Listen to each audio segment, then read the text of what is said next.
इनके यहाँ पे कीड़े पड़े हुए थे इनके, ये देखिए यहाँ पे कीड़े पड़े हुए थे इनके ना। और नेक्स्ट दूसरे दिन 10 जनवरी को तो कीड़े 10 जनवरी को जब इन्होंने नामदान लिया ना, तो नामदान लेते ही इनके कीड़े बिल्कुल ख़त्म हो गए। तो भक्तमती और इनकी जो लड़की है ना, वो भगत जी को बिल्कुल ही सपोर्ट नहीं करती किसी भी काम पे। इनफैक्ट अगर भगत जी को पानी भी पीना होता ना, वो भाई कोई पानी उठा के नहीं पिलाता भगत जी को। इनके जो बनियान पे ना कितनी पसीने से कितना मैल जमा और काला काला हो रखा है ना। अगर इनकी भक्तमती चाहे तो यार इनको निकाल के धो भी तो सकती है। तो वो लाइट लगाने के लिए बंदा यहाँ से चढ़ के ऊपर गया ना, तो वहीं का वहीं चिपक के रह गया ऊपर। अरे कावड़ियों को देखो कि गुरुबिन माना फेरते और गुरुबिन देते दान। नदी को क्रॉस करने के चक्कर में 3 से 4 जने बह गए वहाँ पे। तो बंदी छोड़ के सभी पुण्य आत्माओं को श्री कृष्ण दास की ओर से सत साहिब जी। मेरी पिछली वीडियो में आपने देखा होगा, मुझे क्या है कि दोसा भगत जी के पास मिलने जाना था। तो पिछली बार तो सामरे वाले जगदीश जो कि 75 साल के थे, मैंने उनका वीडियो बनाया था।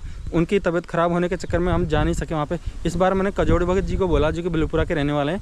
तो कजोड़ी जी ने बोला कि भगत जी मैं रेडी हूँ, आप घर पे आ जाओ, तो फिर दोनों मिलकर चलते हैं। तो मैं भी रेडी हो चुका हूँ, कजोड़ी जी भी रेडी है, मिलते हैं फिर बाइक पे। लेकिन दोस्तों घर से निकलने से पहले मुझे ये पता लग चुका था कि मेरी बाइक में पंचर है। तो पंचर निकलवाने के लिए मैं पदमपुरा गया पहले। वैसे भी पदमपुरा होके आना था मुझे, पंचर निकलवा के अभी मैं फार्म को क्रॉस करके बिलुपुरा गाँव में आ चुका हूँ, जहाँ पे पिछली बार कजोड़ जी मिले थे मुझे बस्सी सत्संग के दौरान। वहीं पे कजोड़ जी मिलने वाले हैं अभी। तो कहाँ भाई कजोड़ जी, यहाँ पे तो कोई है ही नहीं यार। चलिए कजोड़ जी से बात करते हैं एक बार, पता नहीं कहाँ वो। यहीं के लिए बताया था उन्होंने, पिछली बार भी यहीं पे मिले थे वो लोग। तो कजोड़ भगत जी से मेरी फ़ोन पे बात हुई है, वो बता रहे हैं यार आ रहा हूँ, आप रुको वहाँ पे थोड़ी देर वेट करो। तो अभी गाड़ी को मैंने यहाँ पे लगा दी। ये बिलुपुरा गाँव का तेजा जी के चबूतरा है। तो यहाँ के बारे में बात बताऊँ दोस्तों आपको, जो परमात्मा बोलते हैं ना कि जो शास्त्र विरुद्ध जो साधना करता है उसकी ना तो गति होती है, ना ही उसको मोक्ष मिलता है, ना ही वो अपने जीवन काल में सुखी रह सकता है। यहाँ पे नवरात्रों में हर दशमी को मेला लगता था, आज से 7-8 साल पहले की बात है। इस चबूतरे की डेकोरेशन करने के लिए, लाइटिंग की व्यवस्था करने के लिए गाँव का ही एक बंदा इस खंभे में होकर यहाँ पर ऊपर चढ़ा था। पहले यहाँ पे लाइट के तार हुआ करते थे खुले वाले, देखिए वो खंबा भी आ गया ना। तो इससे पीपल के पेड़ से ऊपर से जा रही थी वो लाइन है ना, तो वो लाइट लगाने के लिए बंदा यहाँ से चढ़ के ऊपर गया ना, तो वहीं का वहीं चिपक के रह गया ऊपर, और वहीं का वहीं वो मतलब काला पड़ गया जल के। तो उसके बाद में ना इस खंबे को ये लाइन जा रही थी ना, यहाँ से हटा भी दिया और वो लाइन को उधर के उधर से कर दिया। तो देख लो दोस्तों, आया था वो बंदा तेजा जी की सेवा करने के लिए, तो ये रिजल्ट मिला उसे। जिन भगवानों की उपासना करते हैं वही उन्हें बचा नहीं सके, तो फिर तो क्या धनी है। जो शास्त्रों में बताई हुई साधना ना करके ऐसी आन उपासना करते हैं ना, तो ऐसा ही होता है दोस्तों, ना तो उसकी गति होती, ना ही उसको सुख और शांति मिल पाती है। जैसा कि उस भक्त के साथ हुआ, ऊपर का ऊपर जाके वो चिपका रह गया। तो कजोड़दास जी भी आ चुके हैं। सत साहिब भगत जी, ये कजोड़दास जी के छोटे भाई, वो कजोड़दास जी और वो भक्तमती जी। तो सत साहिब जी, तो चलते हैं दोस्तों, कजोड़दास जी आ चुके हैं। देख लो भक्तों, कावड़ियों को देखो कि गुरुबिन माना फेरते और गुरुबिन देते दान, गुरुबिन दोनों निश्चले चाहे पूछो वेद पुराण। देख लो कावड़ियों ने क्या दशा कर रखी है, आन उपासना। अब ये लोग देख रहे हैं भोलेनाथ का आशीर्वाद लेके आए हैं, जबकि शास्त्रों में कहीं पे भी प्रमाणित नहीं है कि आप कावड़ लेके आओ और शंकर भगवान का जो वो शिवलिंग है ना उस पर जल चढ़ाओ। आन उपासना टोटल। तो भक्त लोग हैं ना इतने अंधे हो रहे हैं यार, क्या बताएं भक्तों आप लोगों को। जहाँ देखो जहाँ है ना पाखंड और ढोंग के अलावा कुछ भी नहीं है। खैर मैं और भगत जी दोनों चलते चलते बाइक पे सामरिया के पास में आ चुके हैं। दोस्तों 2 से 3 दिन से ना बड़ी तगड़ी बरसात हो रही है जयपुर के इस इलाके में जहाँ पे हम रहते हैं। हमारे सत्य गुरु दे रहे हैं लारे, सत्य नाम सुमर मन में लारे, मारे साहिब दे रहे। इससे पहले है ना दोस्तों एक पुलिया और पड़ती है उस साइड में, तो जब बरसात आ रही थी, नदी पूरे अपने उफान पे थी ना, लोग है ना शॉर्टकट के चक्कर में इस रास्ते को छोड़ के ना उस रास्ते पे चले गए। नदी को क्रॉस करने के चक्कर में 3 से 4 जने बह गए वहाँ पे। यह आलम है दोस्तों लोगों का। लोग बात करते क्या है कि लॉन्ग रास्ते को छोड़ के, अच्छे रास्ते को छोड़ के ना शॉर्टकट मारने की कोशिश करते हैं। इसी चीज़ की बात नहीं, आप किसी भी फील्ड में चल जाओ, किसी भी सेक्टर में चल जाओ, अगर आदमी लॉन्ग रास्ते को छोड़ के, सही रास्ते को छोड़ के, जायज़ रास्ते को छोड़ के अगर शॉर्टकट मारने की कोशिश करता है तो वो इसी तरीके से ठुकराता है आदमी। बरसात का मौसम हो रहा है यार, बस यहाँ से 6 किलोमीटर और रास्ता लंबा, वन साइड से 84 किलोमीटर है। तो अगर बीच में बरसात आ गई तो फिर यार काम गलत हो जाएगा। तो परमात्मा से दुआ करते हैं कि ऐसा रहे मौसम, बरसात ना बरसे। बाकी फिर परमात्मा की इच्छा। परमात्मा ने इतना प्यारा मौसम कर रखा है ना, ऐसे मौसम को देख के परमात्मा की एक वाणी याद आ रही है मुझे यार। गा के दिखाऊं? परमात्मा की लेह में गा के दिखाते हैं आप लोगों को आज। थोड़ा ये भीड़ है, निकल जाए एक बार। परमात्मा कई बार अपने सत्संग में गाते हैं कि जग सारा रोगिया रे, जिन सतगुरु वेद न जाना, जग सारा रोगिया रे। जग सारा रोगिया रे, जिन सतगुरु वेद न जाना, जग सारा रोगिया रे। बंदी छोड़ का सत्संग मेगा पैराडाइज, संडे को सत्संग होता है वक्तों बस्ती में। आपने देखा पीछे मेगा परेड आया था, इसका वीडियो बनाया हुआ था मेरा। एक दिन संडे को आया था यहाँ पे बंदी छोड़ की सत्संग में। और फिर बताना चाहूँगा, अगर बस्ती किसी गांव से आप संबंध रखते हो ना, तो यहाँ पे मेगा पैराडाइज में आके बंदी छोड़ की सत्संग का लाभ ले सकते हो। तो वक्त जैसे बस्ती मार्केट को क्रॉस करेंगे ना, फिर हम जाएंगे बस्ती चक के ऊपर, और बस्ती चक से फिर हम जो जयपुर आगरा वाला हाईवे है ना, उस पर चढ़ जाएंगे।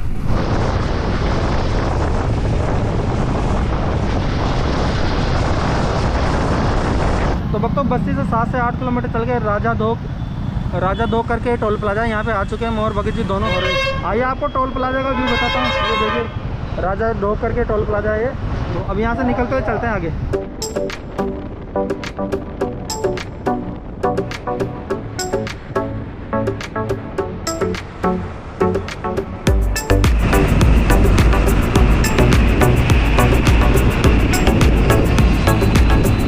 बस्ती चक से चलने के बाद में ना दोस्तों, हम दौसा में एंटर कर चुके हैं। और ये देखिए यहाँ पे हाउसिंग कॉलोनी है लेफ्ट हैंड साइड में। यहाँ से राइट हैंड साइड में पूरा दौसा का शहर है ना, दौसा सिटी, वो पड़ेगा। देखिए मौसम का क्या हाल हो रखा है। तो अभी यहाँ पे नहीं रुकना हमें, यहाँ से हम डायरेक्ट जाएंगे दौसा को क्रॉस करके। दौसा से भी करीबन 8 से 10 किलोमीटर पड़ेगा भगत जी का गाँव। तो चलते हैं यार दोस्तों।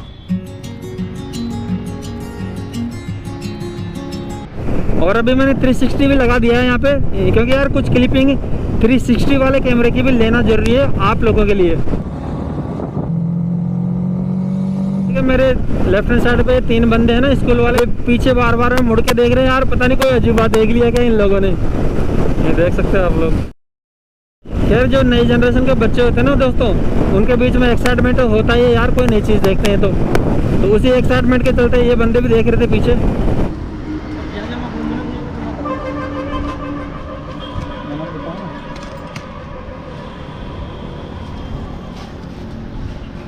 तो भगत जी के लिए ना फ्रूट्स वगैरह ले चुके हैं।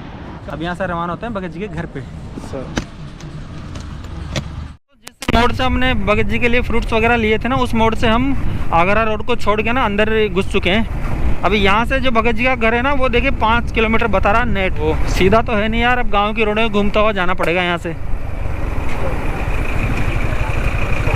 हाँ ओहो रोडें यार बड़ी भयानक वाली बनी हुई यहाँ पे। तो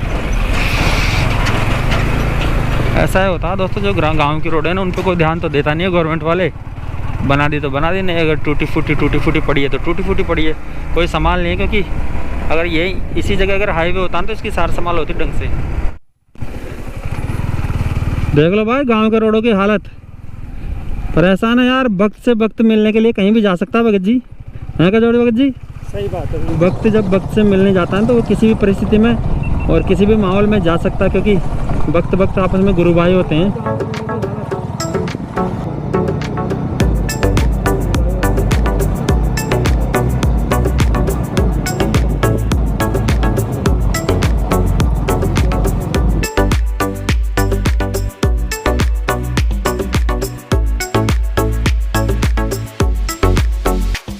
अब यहाँ से है ना 80 मीटर बता रहा सारा है यार। 80 मीटर कितना होता है बताओ। जय हो बंदी छोड़ की, ये पता नहीं कौन से में भगत जी फ़ोन करते हैं उनको एक बार। 80 मीटर वाले पॉइंट पे पहुंच जाएं। देन अब यहीं तक पे आके भगत जी की लोकेशन हो गई है ख़त्म।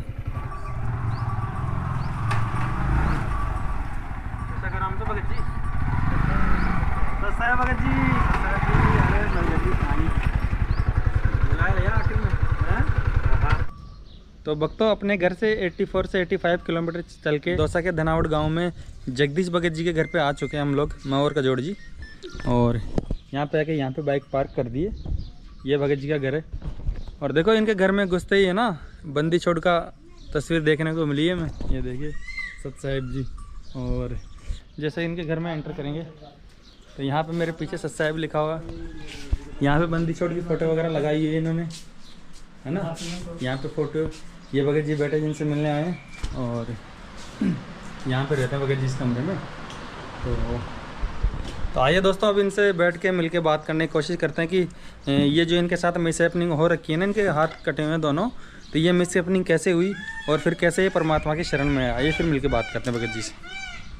सत साहिब भगत जी। जी सत साहिब। तो जैसा कि मैंने आपको वीडियो में बताया ना, जगदीश दास भगत जी जो कि दौसा के धनावड़ गांव के रहने वाले हैं। और आप देख सकते हो दोनों इनके हाथ है ना कटे हुए हैं किसी मिसहैपनिंग के चलते। तो भगत जी आप ये बताओ कि आपके साथ में कैसे हुआ पहले को। ये भगत जी मैं बिजली का काम करता था। 11,000 का करंट लगने की वजह से ये हाथ जल गए थे। हाथ और दोनों पैर टूट गए थे। हाँ। तो अब इनका इलाज SMS में चला। SMS में चलने के बाद में धीरे धीरे इसमें कीड़े पड़ गए जी, दोनों हाथों में पैरों में। अच्छा दोनों हाथों में कीड़े पड़ गए? दोनों हाथों में और एक पैर में। अच्छा पैर में कीड़े पड़ गए? कीड़े पड़ गए। अच्छा शायद मैंने कोई हॉस्पिटल छोड़ा नहीं होगा। हाँ हाँ। और हमारे जो देवी देवता है ये पपड़ाज माता है, इसको भी मैंने इतना तक बोल दिया था कि चाहे कुछ भी हो जाए देसी घी का चाहे कितना भी भंडारा कर दूं मैं, पर मैं ठीक हो जाऊं। अच्छा। और वो माता जी भी मेरा कोई काम की माता जी काम नहीं है बिल्कुल भी, कोई काम नहीं है। एक बात हो, बंदी छोड़ की शरण में कब आए?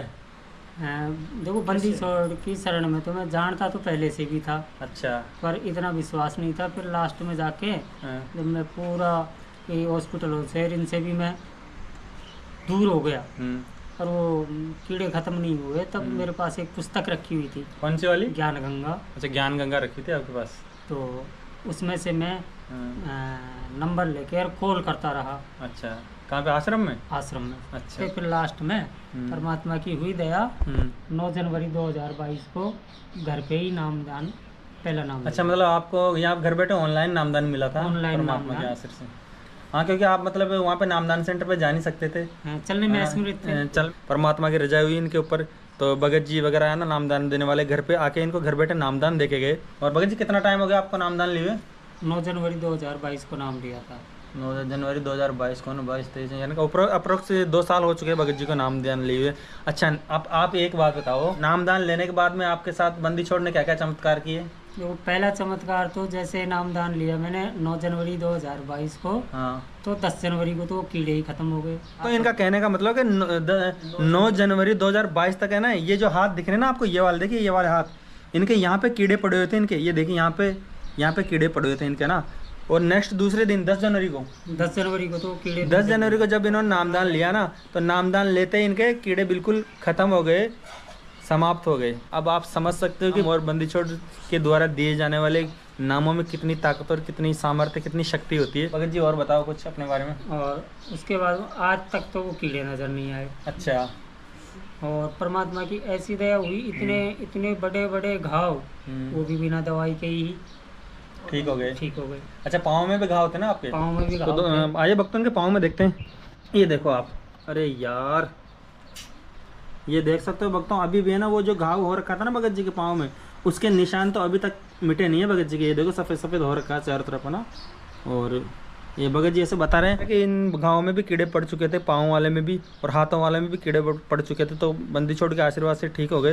वो आप अगर बंदी छोड़ के पास सत्संग में जाते हो जी, आपके घर वाले आपका कितना सहयोग करते हैं? बिल्कुल दूर है जी, बिल्कुल दूर है। घर में कौन कौन है?